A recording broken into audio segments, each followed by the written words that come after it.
Hey everybody, so for one of the first videos I'm going to be doing on language, I'm going to focus on something called accents. As a linguist, as somebody who studied language for a while now, both in undergrad and grad school, in my other videos I'm going to talk more about what is an accent. But in this video I'm going to focus more on something called the accent tag, which a lot of people throughout YouTube and Tumblr and other places for a few years now have been reciting.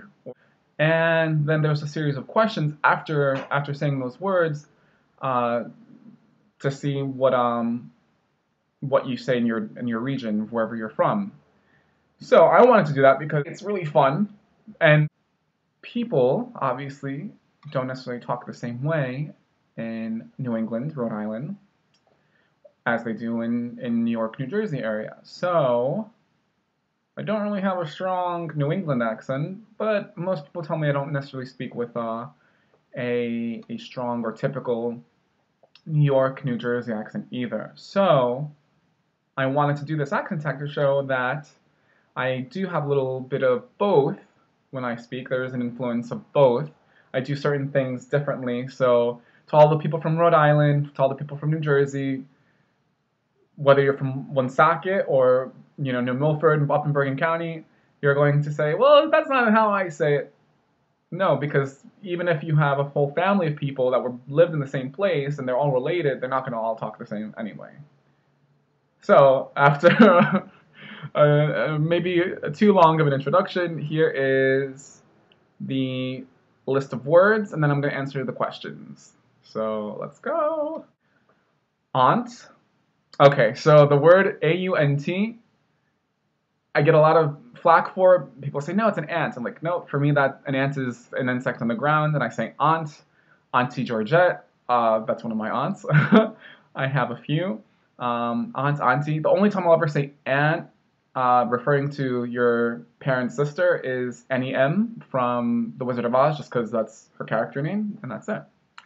Roof, route, as in Route 4, or any highway route, or we went a different route. Wash, oil, theater, iron, salmon, caramel, fire, water, sure. Sure is interesting because if I'm talking, I'll be like, yeah, sure, sure, sure, sure. But sometimes if I'm mocking someone, like, yeah, sure, sure it is. A lot of these words actually sometimes, when you're reading a list of words, it's going to be very careful. It's not going to be the same when you're talking. So, anyway, data, ruin, crayon, New Orleans, pecan, both, again, probably, spitting image, Alabama, lawyer, coupon, mayonnaise, syrup, pajamas, caught. Caught is interesting too because sometimes I will say caught. Was he caught? He was. No, I probably mostly say caught, as in like catch or caught or cops and robbers. I don't know why I did that. I'm sorry. Naturally, aluminum, and envelope, and that's the list of vocabulary words. Not vocab words. That's not true. There's no test. All right, so now there's questions to elicit responses. What is it called when you throw toilet paper on a house? Not that I would ever do this. In fact, I've never done that. But that is called TPing. To TP a house, I guess. And that's usually done the night before Halloween, which when I lived in Rhode Island, mostly it was called Mischief Night. And in New Jersey, they call it that too, although parts of where I'm from and up in Bergen County also call it Cabbage Night. And I found out recently that the reason why in parts of New Jersey it was called Cabbage Night was because that there used to be a lot of farms, and there still are some farms in New Jersey, but in this region there used to be lots of cabbage farms, but there aren't anymore. So in addition to egging and TPing a house, people used to throw cabbages. They would, I guess, grab from the local farm or their backyard, whatever, and smash like like smashing pumpkins, but smashing cabbages. All right. So there's that. What is the bug that curls into a ball when you touch it? Well, when we lived in Rhode Island, my sisters and I used to love these, and we'd call them roly-polies. I think they're also called pill bugs. I don't know in New Jersey if they call them pill bugs or roly-polies or both. But when I grew up in Rhode Island, it was definitely roly-polies.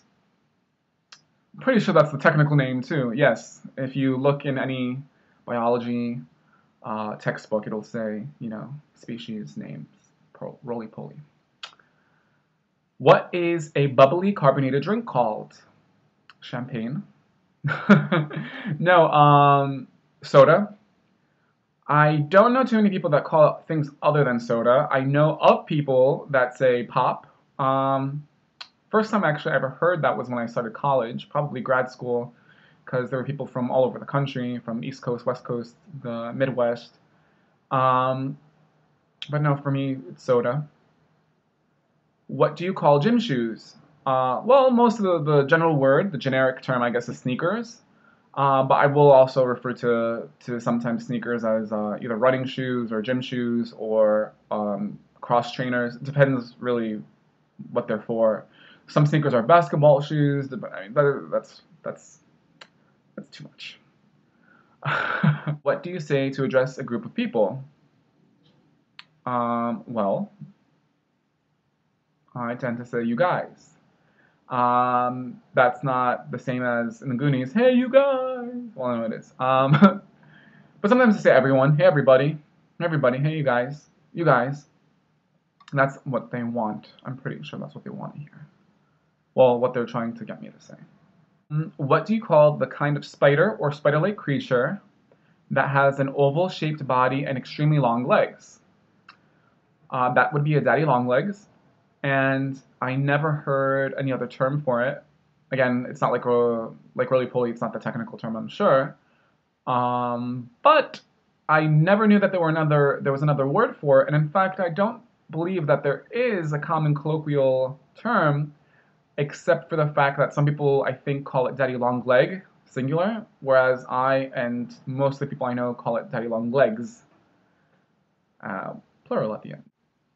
What do you call your grandparents? Okay, this is a good one because even though, like I said, I was born in Rhode Island, I lived most of my life now in New Jersey and traveled a bit. I'm first generation born American, so my parents are of different ethnicities, and I tend to call my grandparents according to the language of that group. So, for example, right now my only living grandparent is my mother's mother, who is Greek, so I call her Yaya. Was married to an Armenian, so I called him Dede.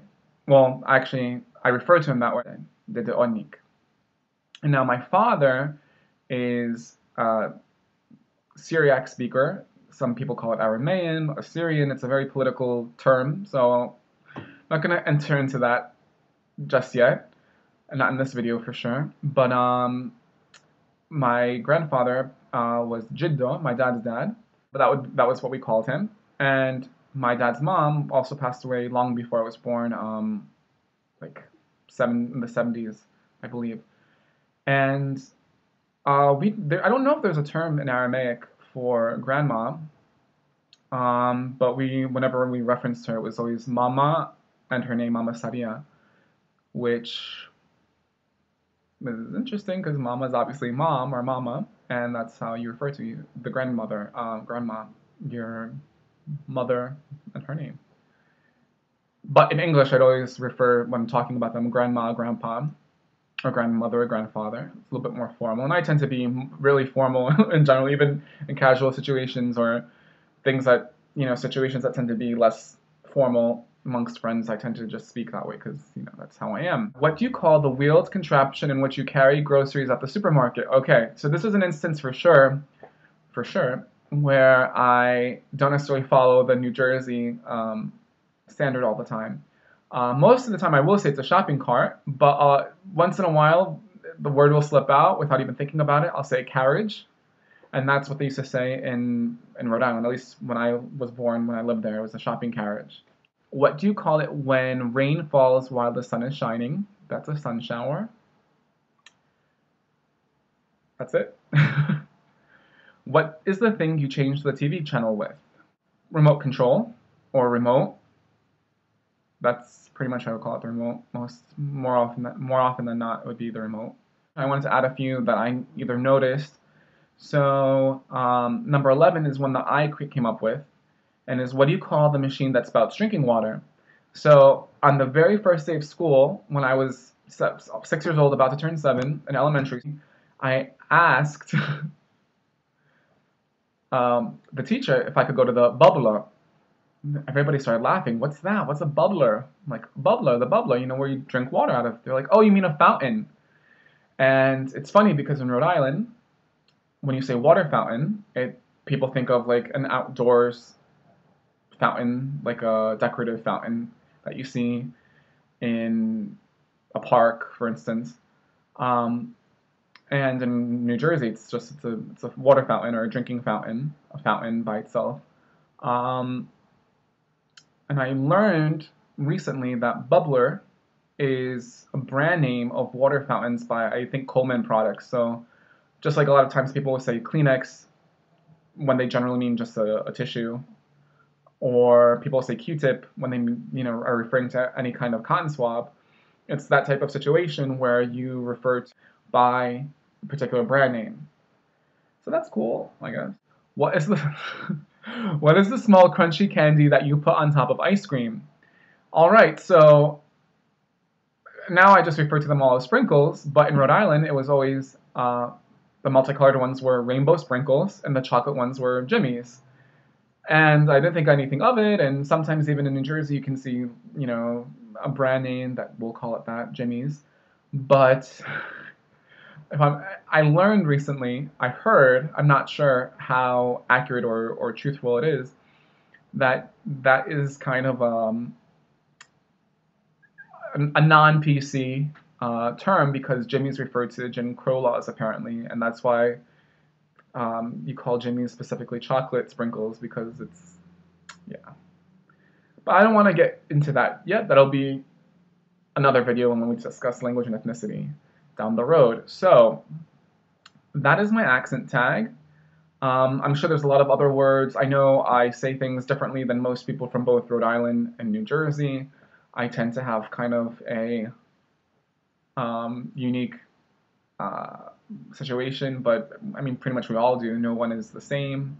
No two people are alike when it comes to speaking, let alone, it doesn't even matter if you're family members, brothers and sisters, even twins, because your situations are very different from each other. I'm going to end that like that. Watch my other videos. Thank you, and good night, good day, good afternoon.